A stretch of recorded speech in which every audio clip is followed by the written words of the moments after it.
In today's post-Weinstein era, where some bad men are being called out and yet still rarely punished, there's value in seeing an extreme feminist revenge fantasy play out on screen. AMC's Dietland does all of that, and so much more. Something is happening.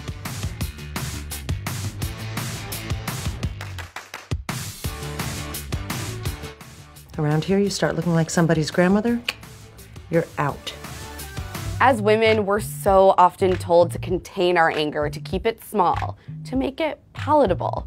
This show says, fuck all of that. Dietland straddles two stories. One about a plus-size writer named Plum Kettle, who's living her life in the hypothetical, and the other about a fringe female vigilante group named Jennifer. The show is based on a novel of the same name, which was published in 2015.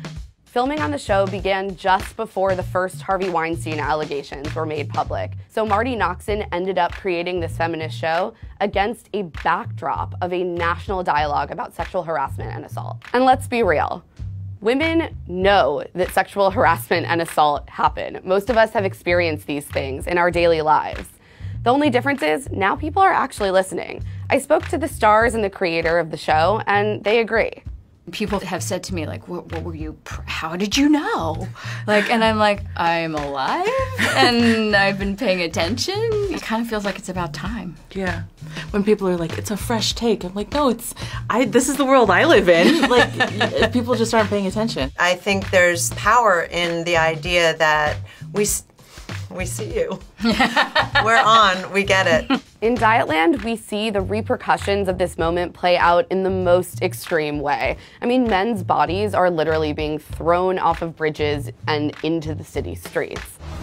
4 more men dropped across New Jersey, Rhode Island, and Pennsylvania, bringing the possible total to 7 victims. Of course, we're not advocating violence, but as someone who reported on Terry Richardson's alleged abuses, there is something about watching a photographer dressed just like Richardson being held accountable. Missing fashion photographer Malik Ferguson was found dead today. Witnesses say his body fell out of the sky.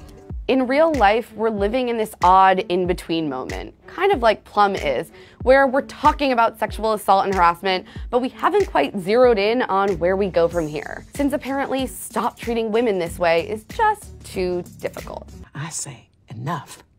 Time to change the game. The what if of Dietland allows women to explore these questions from the safety of our couches. I think that it just made us all feel even more validated that the time was right for this story. It was funny that people would say, do you think it'll still be relevant? And I'd be like, yeah. Weirdly, I think like an entire history of oppression is just not gonna like, boom, snap at you. The dialogue's just started. The other thing Dietland really explores is this link between body shaming and rape culture. In both situations, women's bodies are treated as objects, meant to be perfected and used by others.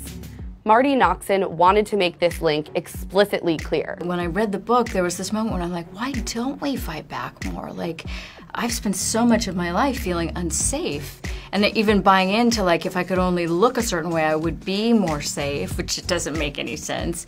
And something about the book finally made me go like, yeah, I have a right to fight back. I think it's imperative for people like me and all of us to keep pushing that conversation forward and making sure that we don't just drift back to our comfort zone, which is oppression. You are a woman, and you should decorate yourself however it pleases you.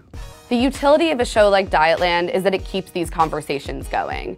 It centers angry, complicated, interesting women and pushes those of us watching to center ourselves right here, right now.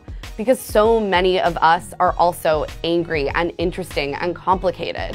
And our lives started the day we were born, not someday in the future when we lose 10 pounds.